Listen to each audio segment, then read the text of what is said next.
अस्सलाम वालेकुम। अब हम सेकेंड ईयर फिज़िक्स का 12th चैप्टर का 16 लेक्चर को देखते हैं। इसमें क्या है, इसमें हम क्या पढ़ेंगे, comparison between electric and gravitational forces. तो कंपैरिजन करेंगे इलेक्ट्रिक फोर्स का और ग्रेविटेशनल फोर्स का। तो वो कितनी क्या होते हैं, कंपैरिजन में हम ये दो चीज़ों को कंपेयर करते हैं। कंपेयर कैसे करते हैं कि इसमें ये दो चीज़ें हैं, तो एक में ये खूबी पाई जाती है, दूसरे में ये खूबी पाई नहीं जाती, या दोनों में ये खूबी पाई जाती है। तो हम कंपैरिजन करते हुए, मुआवजा करते हुए उन दो चीज़ों में सिमिलरिटीज़ को भी स्टडी करते हैं, देखते हैं, और डिससिमिलरिटीज़ भी यानी डिफरेंसेस को भी देखते हैं। ठीक है, तो सबसे पहले हम जो ग्रेविटेशन और इलेक्ट्रिक फोर्स के दरमियान जो डिफरेंसेस हैं उनको हम देखते हैं, वो क्या डिफरेंसेस पाए जाते हैं। ठीक है, सबसे पहले कि उसको जो इलेक्ट्रिक फोर्स और ग्रेविटेशन के दरमियान हम डिफरेंसेस देखेंगे, तो सबसे पहले कॉलम्स लॉ के मुताबिक इलेक्ट्रिक फोर्स का फार्मूला ये है कि F इज इक्वल टू के Q1 Q2 over R square.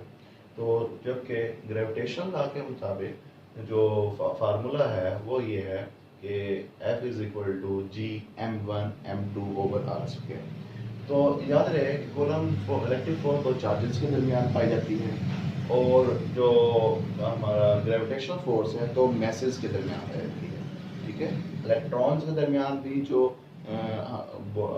Electron charges जो हैं वो भी मैस रखते हैं कुछ ना कुछ, तो उनके दरमियान भी ये ग्रेविटेशनल फोर्स पाई जाती है। ठीक है, तो अगर ये जो हमारे मैसेज हैं, अगर ये चार्ज बॉडी हैं, मैसेज भी रखते हैं और चार्ज बॉडी भी, इनके दरमियान भी क्या पाई जाती है, इलेक्ट्रिक फोर्स पाई जाएगी। ठीक है, तो दूसरी बात कि इसमें जो कांस्टेंट यूज़ हुआ है इलेक्ट्रोस्टैटिक कांस्टेंट, कि इसकी वैल्यू जो है वो कांस्टेंट है, और वो वैल्यू है 9 × 10⁻⁹ न्यूटन मीटर स्क्वायर पर कॉलम स्क्वायर, और ये वेरी लार्ज वैल्यू है as compared to the universal gravitational constant.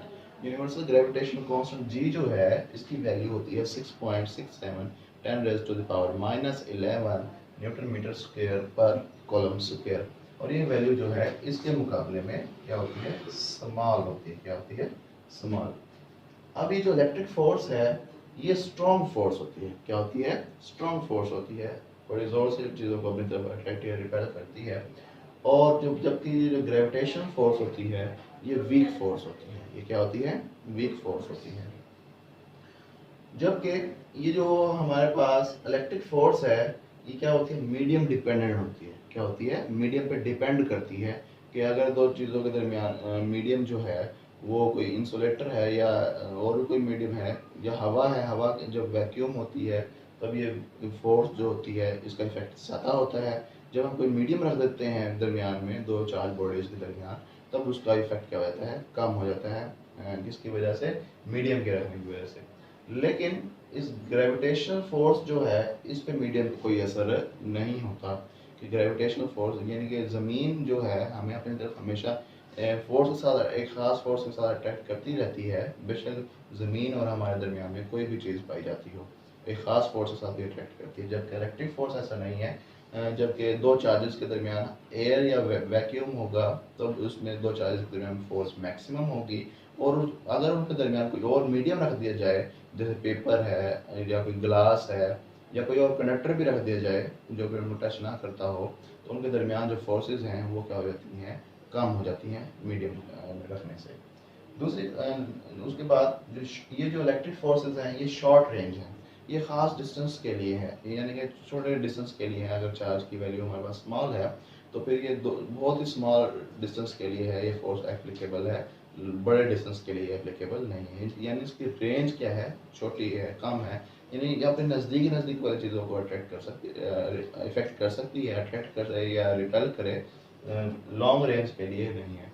जबकि ग्रेविटेशनल फोर्स जो है ये लॉन्ग रेंज है। ये अर्थ की जो ग्रेविटेशनल फील्ड है वो बहुत बड़ी है, और वहाँ तक एंड पॉइंट तक ग्रेविटेशनल फील्ड तक ये इफेक्ट होता है ग्रेविटेशनल फोर्स का। अगर उससे बियॉन्ड हम चले जाएँ ग्रेविटेशनल फील्ड से बाहर, तब इसका इफेक्ट क्या हो जाता है, कम होता है, लेकिन ये लॉन्ग रेंज है। उसके बाद जो कि इम्पोर्टेंट बात है कि जो इलेक्ट्रिक फोर्स है ये अट्रैक्टिव भी हो सकती है और रिपल्सिव भी, दोनों अट्रैक्ट भी कर सकती है चीज़ों को और ये रिपेल भी कर सकती है। ठीक है, तो ये attractive as well as repulsive हो सकती है। लेकिन जो ग्रेविटेशनल फोर्स है ये हमेशा क्या होती है, अट्रैक्टिव होती है। तो ज़रा देखिएगा, हम हमेशा ज़मीन की तरफ मूव करते हैं जब भी हम अपना कोई एक्सटर्नल वर्क ना कर रहे हों। तो जब भी हम किसी चीज़ को हवा में से छोड़ते हैं वो हमेशा ज़मीन की तरफ मूव करती है, क्योंकि ग्रेविटेशनल फोर्स को अट्रैक्ट कर रही होती है अपनी तरफ। ऐसा नहीं होता हम किसी चीज़ को छोड़ें और वो ऊपर की तरफ मूव करने लग जाए तो ज़मीन उसको रिपेल नहीं करती, ठीक है, हमेशा क्या करती है, अट्रैक्ट अपनी तरफ खींचती है। तो इन द लास्ट जो इसका लास्ट जो डिफरेंस है वो है इट कैन बी शील्डेड। इस इलेक्ट्रिक फोर्स से हम बच सकते हैं किसी ना किसी तरह ना। जैसे कि हमने कहा था कि इलेक्ट्रिक फील्ड के बारे में बात की थी हमने कि एक होलो चार्ज अफेयर के इनसाइड जो इलेक्ट्रिक फील्ड होती है वो क्या होती है, जीरो होती है, ठीक है। तो हमने किसी बॉडी को अगर हम उस होलो चार्ज अफेयर के अंदर रख देते हैं तो फिर हम उस इलेक्ट्रिक फील्ड के बाकी इलेक्ट्रिक फील्ड से हम क्या कर सकते हैं, बच सकते हैं। लेकिन ग्रेविटेशनल फील्ड से हम नहीं बच सकते। ये इससे शील्ड शील्ड पॉसिबल नहीं है। शील्ड कब पॉसिबल है, हम ग्रेविटेशन फील्ड से बाहर चले जाएं, तब हमें ग्रेविटेशनल इफेक्ट इसका फील नहीं होगा। अदरवाइज ग्रेविटेशनल रीजन में या ग्रेविटेशनल फील्ड में जिस मर्जी पॉइंट पे चले जाएं तो हमें ग्रेविटी का इफेक्ट फील होता रहेगा। तो ये हाइड्रोजन के केस में जो ये इनका जो रिलेशन है कि ये हम कह रहे हैं ये स्ट्रॉन्ग फोर्स है और ये क्या है, वीक फोर्स है, तो ये बहुत ज़्यादा डिफरेंस है।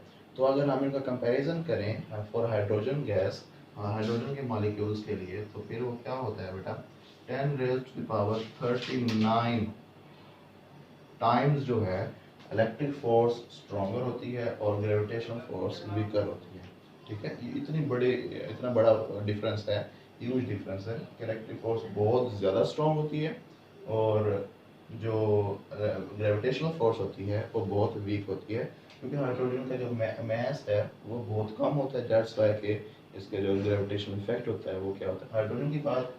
हाइड्रोजन के मैस की बात नहीं कर रहे, जो उनके प्रोटॉन और इलेक्ट्रॉन के दरमियान इलेक्ट्रिक फोर्स और ग्रेविटेशनल फोर्स पाई जाती है उनकी बात कर रहे हैं, ठीक है।